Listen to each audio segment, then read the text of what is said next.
Friends, நான் மஜித் பேசுகிறேன். இப்போ நம்ம பார்த்துட்ருக்கோம்ல, இந்த மொபைல் வந்து OnePlusல 12 ஆக்சுவலாக வந்து நேற்று நம்ம ஒன்று போட்டிருந்தோம், அது வித்துருச்சு. அது சரியா, அது ஒருத்தர் நேற்று வந்து 39,000 ரூபாய்க்கு வாங்கியிருக்காரு. சரியா, வாங்கினாரு. இன்றைக்கி பார்சல் போட்டு விட்டோம். சரியா, ஏன்னா நீங்கள் அதுன்னு நினச்சிட போகிறீங்க. அதுக்கு தான் இந்த பாருங்கள், ஜிபேயில் ஒரு காசு அனுப்புனது கூட நான் காட்டுறேன். சரி, ஓகே, அதெல்லாம் காட்ட வேண்டியதில்லை. இருந்தாலும் சொல்கிறேன், இது வந்து பார்த்திங்கன்னா இது வேறு. இது ஸோ இதுக்கு வந்து பார்த்திங்கன்னா வாரண்டி இப்போ தான் முடிஞ்சிருக்கு. ஜஸ்ட்டு ஒரு வாரம் கூட ஆகலை, ஜஸ்ட் இப்போ தான் முடிஞ்சிருக்கு. அது வந்து பார்த்திங்கன்னா 3 மந்த் வாரண்டி உள்ளது. 39,000 ரூபா சாலிடாக ஒருத்தர் வாங்கிட்டார். அதுக்கப்புறம் நிறைய பேர் கால் பண்ணாங்க, இருக்கா OnePlus 12 இருக்கா அப்படின்னு. ஸோ அது வித்துருச்சு. ஆனால் இது வேறு. இது வந்து 16 GB RAM, 512 GB box. Cable மட்டும் இல்லை, கேபிள் வந்து அவர் பிச்சிருச்சு. அதனால் அவர்கிட்ட இருந்து நாங்களே வாங்கலை. இந்த கேபிளை பார்த்தாலே வந்து எப்படியோ பிச்சுட்டார் அவர், வெளியே என்னமோ கடிச்சிச்சுன்றாரு.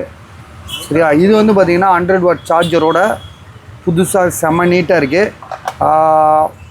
OnePlus 12 16 GB RAM, 512 GB.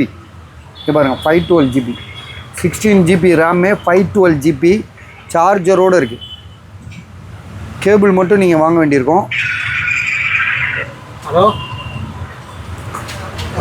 OnePlus 12 512 16 GB RAM. So எல்லாமே கேமராலாம் வந்து பார்த்திங்கன்னா வேறு லெவலில் இருக்கும்.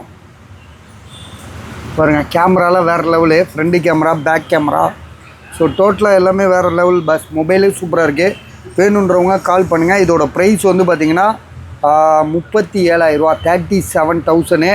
ஸோ அதை விட 2,000 ரூபா கம்மி தான். இருந்தாலும் நல்லா தான் இருக்குது, ஒன்றுமே இல்லை. பக்காவாக ஜென்யூனாக இருக்குது. வேணுன்றவங்க கால் பண்ணுங்கள்.